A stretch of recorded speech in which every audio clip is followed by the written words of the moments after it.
ভাই মালয়েশিয়ার থেকে ইউরোপে যাওয়ানোর জন্য কি কি ডকুমেন্ট লাগে? মালয়েশিয়া থেকে ইউরোপ যাওয়ার জন্য ডকুমেন্ট যেটা লাগে বা বাংলাদেশ থেকে যে ডকুমেন্ট লাগে এটার আহামরি পার্থক্য নাই। যে কোনো অ্যাম্বাসি আপনার কাছে ওই ডকুমেন্টই চাবে যেই ডকুমেন্টটা আপনার কাছে আছে। মালয়েশিয়ার থেকে ইউরোপে যাওয়ার জন্য বা অন্যান্য দেশে যাওয়ার জন্য ডকুমেন্ট চাবে আপনার যে বস, ওই বসের পারমিশন, ওই বসের একটা সুরাত থাকবে যে ছুটি দিয়েছে, সুরাত, ঠিক আছে।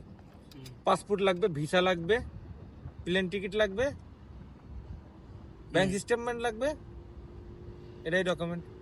আর ছবি লাগবে। কোনো দেশ এমন কিছু জিনিস চাবে না যে আপনার নাই, যেটা আছে সেটাই আপনার কাছে চাবে।